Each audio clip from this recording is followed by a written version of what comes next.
पूरा मालेगांव शहर या पूरा धुलिया हल्का चाहता है, ग्रामीण चाहता है कि सुब्रताई बच्चाओ इस इलेक्शन में चुन के आए, मगर सुब्रताई बच्चाओ खुद नहीं चाहती कि वो चुन कर आए। कुछ कार्यकर्ताओं से मेरा राब्ता हुआ, मेरी उनसे बातचीत हुई कि क्या बात है भाई साहब, आप लोग दिखाई नहीं दे रहे। सलीम भाई बोले क्या पेड़ पे पत्थर बांध कर काम करना क्या? मेरी नाराजगी नहीं है, मेरा एक मशवरा है सुब्रताई बच्चाओं को कि थोड़ा सा तुम जो वर्कर होते हैं उन पे थोड़ा सा उनसे मिलो, उनके प्रॉब्लम क्या है, उनको याद ही नहीं मिल रही या उनको स्लिप नहीं मिल रही, उनके क्या प्रॉब्लम उनको समझो।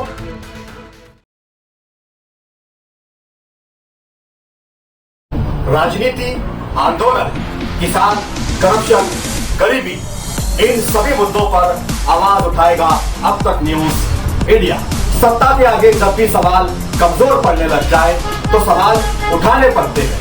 बोल के लफ्ज आजाद है तेरे, बोल के सच जिंदा है अब तक।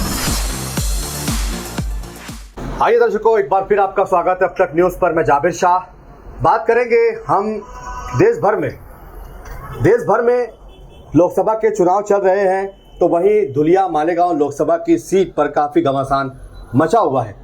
तो इसी घमासान के बीच बात करेंगे आम जनता से कि क्या है उनके मन में और वो क्या सोचते हैं इस लोकसभा के चुनाव को कैसे देखते हैं। आज के हमारे इस शो के मेहमान हैं तिरंगा एजुकेशनल फाउंडेशन के सदर सलीम रिलायंस साहब, जो एक समाज सेवक है और सामाजिक कार्यकर्ता भी है। इनकी राजनीति पर नजरें भी होती है और सियासी खबरों को ये काफ़ी तरजीह भी देते हैं। तो इनसे बात करेंगे कि क्या है इनके मन में, क्या सोचते हैं लोकसभा के चुनाव पर। तिरंगा फाउंडेशन के अध्यक्ष सलीम रिलायंस, स्वागत है सर आपका अब तक न्यूज़ पर। आज के हमारे शो के आप मेहमान बने हैं। लोकसभा के चुनाव देश भर में चल रहे हैं। धुलिया मालेगांव लोकसभा की सीट पर काफ़ी घमासान है। लोगों के बीच में ये बातें चल रही है कि क्या बीजेपी बाजी मारेगी या कांग्रेस बाजी मारेगी। आप कैसे देखते हैं इस लोकसभा के चुनाव को? सबसे पहले तो अब तक न्यूज़ चैनल और अब तक न्यूज़ चैनल की पूरी टीम का मैं शुक्रिया अदा करता हूं दिल से। आप लोगों ने यहाँ मुझको बुलाया और मेरे मन की बात, मेरे दिल की बात कहने के लिए यहाँ पर मुझे आपने भी आपका कीमती वक्त दिया, मुझे बुलाया, इसके लिए मैं आपका बहुत शुक्रगुजार हूँ। आपके चैनल के माध्यम से ये मैं कहना चाहता हूँ कि सुब्रताई बच्चाओ खुशफहमी में चल रही है। जिस तरीके से इलेक्शन लड़ना चाहिए उनसे ज़्यादा मुझको नहीं समझता। वो पुरानी राजकारणी है, बहुत अच्छे ढंग से उन्होंने इलेक्शन भी लड़े उनके ज़माने में और लड़ते लड़ते यहाँ तक आ रहे हैं, उनसे ज़्यादा नहीं समझता। मगर अब क्या हो रहा है ये मेरे दिमाग के बाहर जा रही है। जहाँ से मैं देख रहा हूँ कि पूरे मालेगांव शहर में और धुलिया हल्के से सुब्रताई बच्चाओ उम्मीदवारी कर रही है। पूरा मालेगांव शहर या पूरा धुलिया हल्का चाहता है, ग्रामीण चाहता है कि सुब्रताई बच्चाओ इस इलेक्शन में चुन के आए और बहुत अच्छे ढंग से चुन के आए। मगर सुब्रताई बच्चाओ खुद नहीं चाहती कि वो चुन कर आए, ऐसा मेरे को लगता है। क्यों? क्योंकि जो लीडर होते हैं शहर के, चाहे वो कोई भी पार्टी का लीडर हो, वो स्टेज से अपने मंच से पब्लिक को सिर्फ समझा सकते, मगर वोट निकालना कार्यकर्ताओं का काम है। वोट निकालना सोशल वर्करों का काम है। जो वार्ड के अंदर जो जिम्मेदार रहते हैं हर वार्ड के अंदर, उनका काम है वोट निकालना। उन तक यादी नहीं पहुंच रही है, मोहल्लों के अंदर स्लिप नहीं पहुंच रही है। कई लोग बोल रहे हैं सलीम भाई स्लिप नहीं आई। लोग वोट देने के लिए बहुत उतावले हैं। इतने एक आम जवान अगर मैं आप लोगों को बोलूं कि वोट देने के लिए बहुत उतावले हैं, मगर उनके पास स्लिप नहीं आ रही है, यादी तक नहीं पहुंच रही है। और कुछ कार्यकर्ताओं से मेरा राब्ता हुआ, मेरी उनसे बातचीत हुई कि क्या बात है भाई साहब, आप लोग दिखाई नहीं दे रहे। सलीम भाई बोले क्या पेड़ पे पत्थर बांध कर काम करना क्या? अपना शहर है गरीब, हम लोग हैं मजदूर, हम तुम सभी लोग हैं मजदूर। तुम थोड़ा बहुत, तुम भी वैसे नजर नहीं आ रहे जैसे नजर आते थे। तुम भी मतलब हमसे थोड़ा सा ज्यादा नजर आ रहे हैं, हम बहुत कम नजर आ रहे हैं। मगर कोई चाय तो पूछने के लिए नहीं तैयार नहीं है। कोई हम लोग अगर मैंने कल के दिन बोले मैं लेके बैठा हूँ यादी, कोई लीडर ये बोलने नहीं आया कि भाई तुम सुबह से लेकर शाम होने को लिए आई, चले एक आध वड़ा पाव खा ले मेरे से, या मुझसे एक पानी की बोतल पी ले, या चाय पी ले। तो वर्कर मालेगांव शहर के अंदर ऐसा है कि जो वर्कर लोग हैं, जो वोट निकालते हैं ओरिजिनल में, जो कैंडिडेट को जिताते हैं, वो लोग एकदम मजबूर हो चुके हैं और वो एकदम परेशानी हालत में ऐसे जवाब दे रहे कि भैया पेड़ पे क्या पत्थर बांध लेना क्या, कोई चाय पिलाने को पूछ नहीं रहा, हमारी खुद ही खराबी का मसला आता।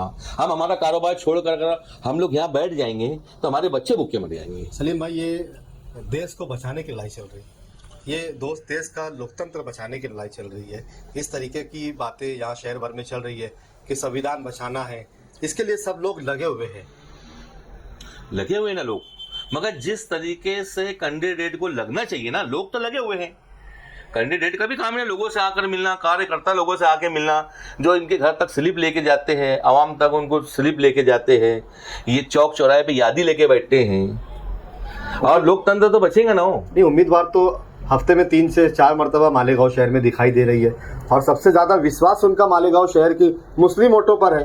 उन्हें तो ऐसा लग रहा है कि पूरे मालेगांव शहर की मुस्लिम वोट उन्हीं के दामन में जाने वाली है। बिल्कुल उन्हीं के दामन के अंदर वोट जाएंगी, पूरी मुस्लिम वोट, इसमें कोई दो राय नहीं, जहां से मैं को समझता हूँ।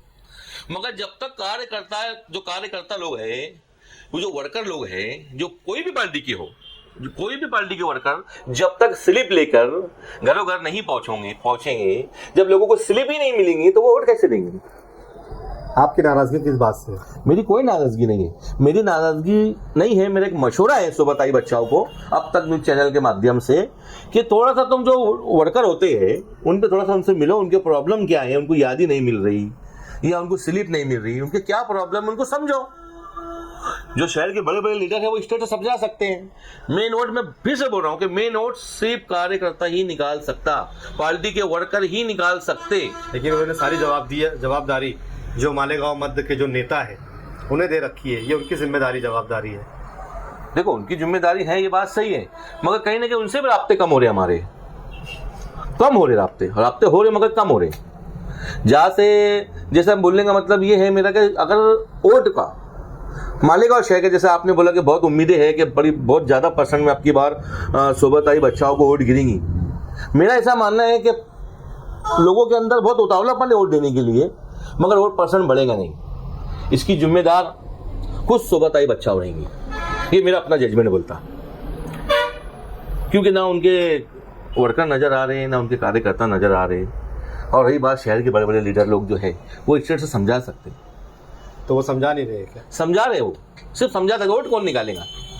मैं तुमको समझा लूंगा, तुम मेरे को समझा देगा, मैं समझ जाएंगे। वोट देने के लिए तो स्लिपें लगेंगी ना, किसी का यादी में नाम नहीं है, किसी को वोट ही नहीं मिल रही, ये बहुत सारी तकलीफें आ रही सर। मेरी कोई नाराजगी नहीं है, बस मेरा एक मशवरा है सोबत आई बच्चाओं को। जब हमने सोबत ताई बच्चाओ बोल दिया, मतलब सोबा बहन बोल दिया, तो कहीं ना कहीं हमारी फिक्र है। और हम फिक्र करने की वजह सिर्फ इतनी है कि एक सेकुलर पार्टी है, तेरी मेरी की सरकार नहीं है, और हम किसी मुस्लिम को वोट देने के लिए नहीं बोल रहे थे। कई जगह हमारी बातचीत भी हुई तो हमने किसी मुस्लिम को वोट नहीं दे रहे हम। ये सोबत ताई बच्चा एक नॉन मुस्लिम है। मालेगांव में कई मुस्लिम उम्मीदवार खड़े हैं, कई मुस्लिम उम्मीदवार खड़े रहने के बाद भी हम लोगों ने उनको वोट देने के लिए कोई वादे नहीं किए, कोई बात नहीं किए, किसी को बोला नहीं कि मुस्लिम लोगों को आप लोग वोट दो। हमारा कहीं ना कहीं सोच समझ यही है कि हमारी एक हिंदू बहन खड़ी हुई है, सोबत आई बच्चा है, उसको वोट मिलना चाहिए और उसको वोट देना चाहिए। वो यहाँ समाज की लड़ाई नहीं है, जातिवादी की लड़ाई नहीं है, यहाँ लड़ाई है सेकुलरिज्म की। कि कांग्रेस पार्टी को हमने कहीं ना कहीं ये देखा कि हिंदू मुस्लिम सिख ईसाई तमाम जात धर्म को लेकर चलने की कोशिश करती। मुसलमानों को कांग्रेस पार्टी ने बहुत हद तक तो ताज नहीं दे दिया या बहुत बड़े अहदे पे नहीं बिठा दिया, और मुसलमानों की गरीबी एकदम खत्म नहीं कर दी, उनको एजुकेशन उड़ा के नहीं दे दिया, मगर कहीं ना कहीं ऐसा है कि कम से कम मामले रुके रहते हैं।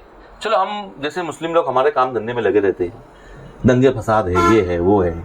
कोई नेता जैसे बीजेपी का एकदम साफ अल्फाज में मैं बोलूँगा कि बीजेपी का कोई नेता छूट उठता है, बोलता है कि मुसलमानों को ऐसा मुसलमानों को वैसा, आप भी देखते हो सोशल मीडिया पे चलता है। तो हम लोग ये चाहते हैं, हम अमन पसंद लोग हैं, हम ये चाहते हैं कि शहर में नहीं पूरे देश में अमन बना रहे, भले कोई भी पार्टी आए। अगर जब बात ऐसी आ जाएगी तो हमको ऐसा नहीं कि बीजेपी चुन कर आए या मोदी सरकार बने या राहुल साहब इंडिया अलायंस बने, कोई भी सरकार बने, हम अमन और सुकून चाहते हैं। हमने 10 साल इनको देखे देखा। क्या लगता है आपको, जो देश में जो मालेगांव धुलिया लोकसभा के जो चुनाव चल रहे हैं, क्या लगता है आपको? देखो 99% तो सोबत आई बच्चाओं का मामला नजर आ रहा है, मगर अब ऐसा लग रहा है कि धीरे धीरे लोग ऐसा रेगुलर हो गए। जो एक जोश था वो ऑटोमेटिक खत्म होता नजर आ जा रहा। जैसे अभी तुमने दूध को भगोना उड़ाकर गैस पर रखा और उसको गर्म करके थोड़ा गैस ज्यादा दिया, वो तो उछलने लगता है, एकदम जोश पे आ जाता है। और जब तुम उसका तो एकदम धीरे से बैठ जाता है। लोग उड़े बहुत जोश में, अब वो जोश नजर नहीं आ रहा है लोगों के अंदर। तो ऐसा क्या हो गया कि जोश खत्म हो गया? करने वही मैं बार बार वही बोल रहा हूँ ना आपको कि कैंडिडेट से मतलब जैसे जो कार्यकर्ता है, जो वर्कर लोग हैं, उनसे कोई राब्ता नहीं है, कोई राब्ता नहीं है। यानी कि कांग्रेस के उम्मीदवार ने मालेगांव मध्य में राब्ता मतलब बढ़ाना चाहिए, उनसे मिलना चाहिए, उनके प्रॉब्लम समझना चाहिए कि उनको क्या यादी नहीं मिल रही है, क्या स्लिप नहीं मिल रही है, क्या क्या प्रॉब्लम आ रहा है, बस उनके प्रॉब्लम सॉल्व करना चाहिए। जो जोश ठंडा हो गया है, हाँ, इसका नुकसान तो उन्हीं को उठाना पड़ेगा। उनकी जिम्मेदार वो खुद रहेंगे। हमारी तुम्हारी बहन सुबह ताई जो एक नॉन मुस्लिम है, हमने मुस्लिम लोगों को फुल्ली मार दिया और हमारी बहन जो नॉन मुस्लिम है उसको चुना। हम ये नहीं बोल रहे हैं पूरे धुलिया हल्के से कि आप किसी मुस्लिम को वोट दो, हम तो ये कह रहे हैं कि हमारी हिंदू बहन है, काबिल है, सब कुछ अच्छी बातें हैं, मगर कहीं ना कहीं उसके अंदर थोड़ी मेहनत नजर नहीं आ रही, लोगों से राब्ता नजर नहीं आ रहा, लोगों से मुलाकातें नजर नहीं आ रही। खास तौर से वर्कर लोग, बार बार मैं बोल रहा हूँ कि जो वर्कर लोग हैं उनसे इनका राब्ता करने का काम है। लेकिन अगर ये सुबह बचाओ, वो तो मुसलमान के वोटों पे बहुत दम भर रहे हैं। मुसलमानों के वोटों पे दम भर रहे, तो मुसलमान ऐसा नहीं है कि सुबह बच्चों को पूरी वोट मिलेगी। कुछ वोट ऐसे भी जो मुस्लिम लोग जो बीजेपी को भी वोट देते हैं और कई सालों से देते आ रहे हैं, और मुस्लिम लोगों के अंदर भी बीजेपी के कोई अहदेदार मौजूद है, कोई मोहल्ला सुरक्षा दल है, कोई जिला अध्यक्ष है, कोई तालुका अध्यक्ष, ऐसा है ना। वो जो मुसलमानों की आज नहीं, हमेशा से मुसलमानों की वोट बीजेपी को मिलती आई है, भले ही वो कम मतदार में हो। ज्यादा मतदार के अंदर कांग्रेस को मिली। अभी इंडिया अलायंस है तो बहुत अच्छा लग रहा है मामला कि बहुत अच्छे ढंग से माहौल जमा रहेगा। मगर बस जो कैंडिडेट है, कैंडिडेट की जो टीम है, उन्होंने वर्कर से राब्ता करना चाहिए, उनके प्रॉब्लम सॉल्व करना चाहिए। कोई पेड़ पे पत्थर रखकर काम नहीं करेगा, कोई खोटी खराबी का मामला है वो मामला करेगा नहीं। कम से कम आके चाय अपने पैसा उसा मांगने की मैं मांग नहीं कर रहा हूँ कि आओ भाई चाय पी लो, एक पानी की बोतल रख दी उनके टेबल के ऊपर, कम से कम पानी पी लो, एक चाय पी लो। क्या अपील करना चाहेंगे मालेगांव की जनता से आप? मालेगांव की जनता से तो मैं यही अपील करना चाहूंगा कि वोट तो तुम्हारी जो मर्जी उसको दो, तुम जिसको वोट देना चाहते हो उसको वोट दो, मगर कहीं ना कहीं सेकुलरिज्म को समझो, सेकुलर को समझो कि जो सब समाज को लेकर चलती है। मैं मुस्लिम हूं, मैं मुस्लिम के लिए वोट नहीं मांग रहा हूं, और भी कैंडिडेट मुस्लिम के लिए खड़े हुए हैं। सर आपके चैनल के माध्यम से बोल रहा हूं, मैं ये नहीं बोल रहा हूं कि वो मुस्लिम लोगों को वोट दो, आप हिंदू बहन को वोट दो, सुबह बचाओ, उनको वोट करो। और उनसे सुबह बचाओ से मैं ये रिक्वेस्ट करता हूं अब तक न्यूज चैनल के माध्यम से कि मेरी बहन मालेगांव में, धुलिये में, और जो भी तुम्हारा धुलिया हल्का है तुम्हारा जो पूरा बना हुआ है, वर्करों से राब्ता करो, थोड़ा सा टाइम निकालो। आपके पास टाइम नहीं है तो आपकी जो टीम में से जो जिम्मेदार है उनको भेजो कि जो लोग तुम्हारी पार्टी का काम कर रहे, चाहे वो कोई भी लोग हो, वर्कर हो, आपके रिक्शा घुमाने वाले हो, सोशल मीडिया वाले हो, या फिर वो बेडिक, मैंने तो ये भी देखा कि एक साइकिल के ऊपर भोंगा रखा हुआ था, पीछे बेडिक रखी हुई थी और वो सुबह बचाओ के गुण गा रहे थे। लोगों में बहुत है कि अभी कांग्रेस आना चाहिए, हम इंडिया अलायंस का काम करेंगे। एजुकेशन लोग, नॉन एजुकेशन लोग, मजदूर लोग, बड़े लोग, उनमें बहुत उत्साह है, वो एक उतावलापन जैसा बोलेंगे ना, वो चीज़ है। मगर जब तक फिर मैं बोलता हूँ कि स्लिप नहीं मिलेंगी, वोट नहीं गिरेगी, और अगर परसेंटेज कम होगा, वोट के मतदार अगर कम हो जाएंगी, तो इसकी जिम्मेदार सुबह बच्चा बढ़ेंगे। इतनी बात बोलकर मैं अपनी बात को खत्म करता हूं। जय हिंद, जय महाराष्ट्र, जय धुलिया हल्का। तो दर्शकों, ये थे हमारे साथ में समाज सेवक, सोशल वर्कर, तिरंगा फाउंडेशन के अध्यक्ष सलीम रिलायंस, जिन्होंने यहाँ पर अपनी बातें रखी, अपना दर्द रखा और आवाम से अपील भी की कि वोट देना हमारा जमहूरी हक है, चाहे हमें जिसे भी वोट देना हो वोट दे, लेकिन ख्याल रहे कि वोट किसे देना है। 5 साल में एक बार ये मौका हमें जब मिलता है तो हमें सोच समझ कर वोट देना चाहिए कि हम कौन सी सरकार चुन रहे हैं और कौन सी सरकार हमारे लिए, हमारे आने वाले कल के लिए, हमारे आने वाले भविष्य के लिए काम करेगी। उसी सरकार के नुमाइंदे को, उसी सरकार के चुने गए प्रतिनिधि को वोट करें, सरकार में भेजें। और हम अब तक न्यूज़ इंडिया की जानिब से ओर से अपील करेंगे कि 20 मई के होने वाले इस चुनाव में आप अपने घर से जरूर निकलिए। आप जिस पार्टी को मानते हैं, जिस नेता को मानते हैं, जो आपके क्लोज हो, जिससे आपकी मोहब्बत हो, जिससे आपकी चाहत हो, आप किसी भी पार्टी के किसी भी उम्मीदवार को वोट कीजिए। लेकिन वोट करना हमारा कानूनी अधिकार है, जमहूरी हक है, इसे हमें जरूर अदा करना चाहिए और 20 तारीख को आप जरूर वोट करेंगे, ऐसी उम्मीद के साथ अपील करते हैं। और फिर नए किसी सवाल के साथ, नए मुद्दों के साथ आपके बीच फिर हाजिर होऊंगा। तब तक के लिए इजाजत दीजिए। शब्बा खैर, शुभ रात्रि, जय हिंद, जय महाराष्ट्र।